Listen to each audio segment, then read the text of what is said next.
Okay, good morning.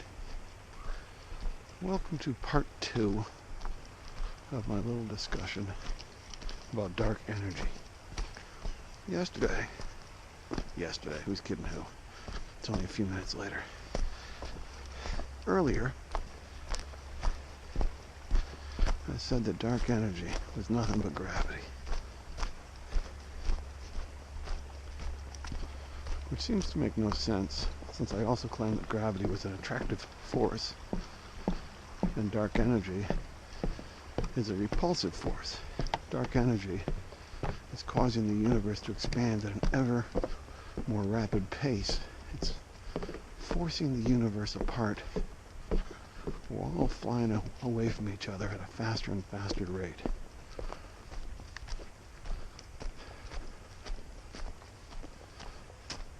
Okay. Brewster's a little concerned because we're heading back towards the parking lot, but we actually have to go across the parking lot to get to the other side of the Arboretum. He's probably comfortable that we are going to go to the other side, but I'm not sure that he's entirely convinced. So he's going to give me a few questioning looks. Let's see if he does again.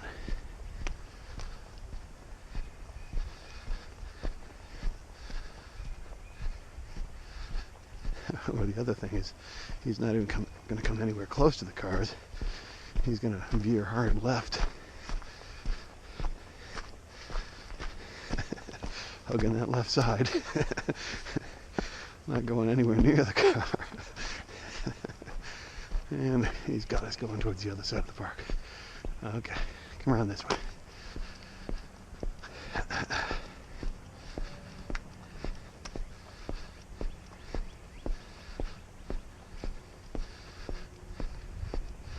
All right, dark energy. How can it be a repulsive force and an attractive force at the same time? Doesn't make any sense. Well, you're right. That wouldn't make any sense. A force can't work both ways. It really only works one way. You just have to change your perspective. The universe is a big place.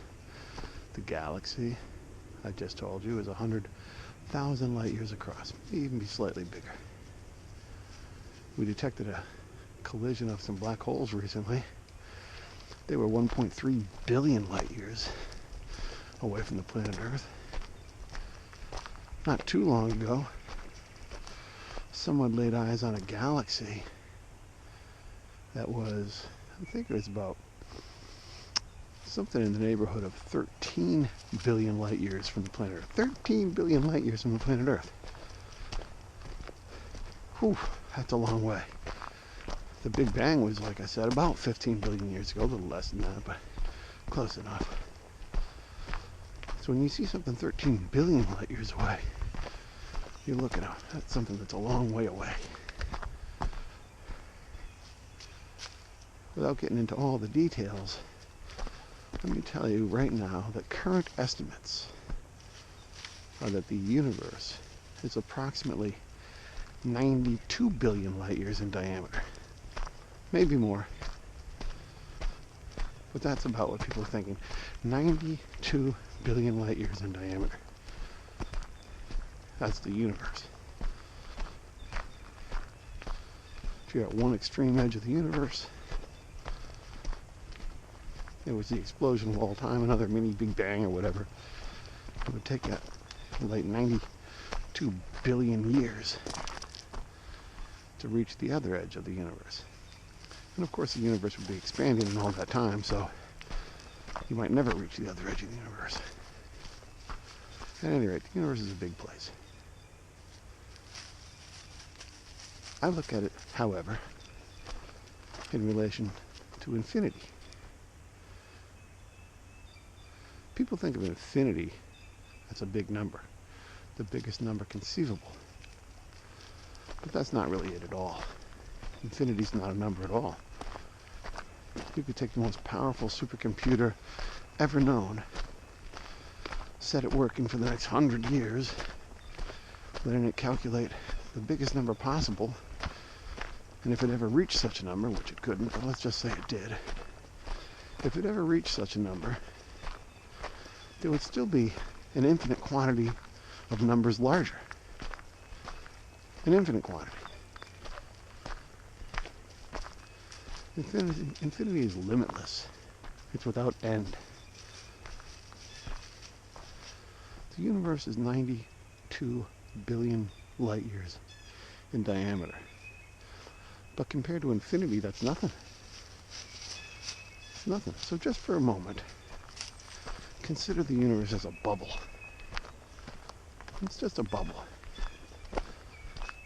And envision that bubble as a bubble existing inside your kitchen sponge. Pick up a kitchen sponge right now and look at it. It's filled with bubbles. Imagine that all those bubbles were sealed, not sheared in half. Imagine that they were all sealed, and each one of them contained a universe. How many universes would there be in a simple kitchen sponge? 1,000? 2,000? I don't know. There's a lot of little bubbles in your kitchen sponge. If each one of them contained a universe, there'd be 1,000 universes right around our Milky Way galaxy, right around our universe.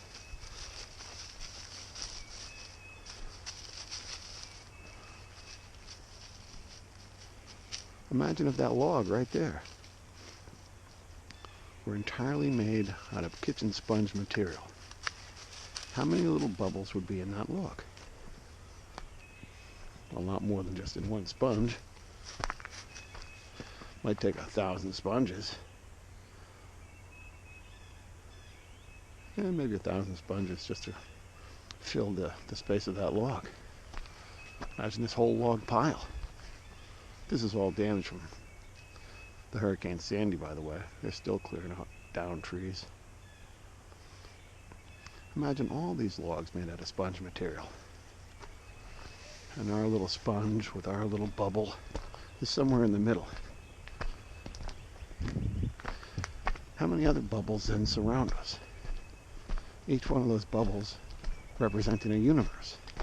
And each one of those universes containing untold numbers of galaxies, untold numbers of stars, of planets. All that stuff, all that matter has a gravitational force.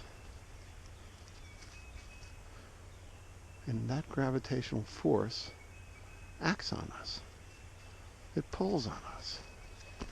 It's all around us. It's all around us in infinite directions. Now granted, it's a fantastically long way away. And the pull from all that matter, the pull from matter in distant universes, is fantastically small. Fantastically small. But look at the quantity of it. Look at the quantity of other universes around our universe. In one little kitchen sponge, there are 1,000 other universes. Make that thing the size of a house. If you can see that house over there. Camera might not be able to pick that up too well, but there's a red house over there. Imagine that house were sponge material. And our little sponge was on the living room floor with sponges all around it. How many other bubbles, how many other universes would exist around our universe? Millions of them. Millions of them. Each one of them would pull at us just so slightly. Just a little bit. Not much. But the sheer number would start to take toll. Would start to add up. And then do this. Look up there. Look up there and imagine infinity. How far does it go? How many other universes are there around our universe? An infinite number. It just keeps going. It just keeps going. All of them contain matter. All of that matter pulls on us. And slowly but surely, it begins to pull us apart.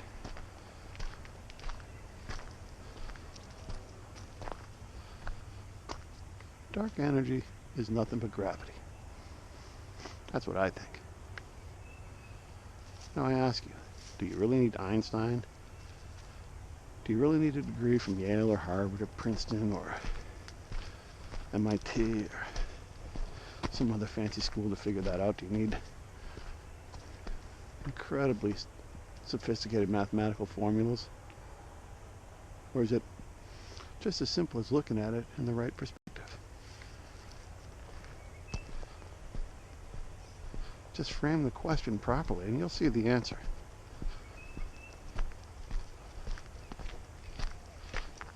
Anyway, just a thought here at Waggy Dog.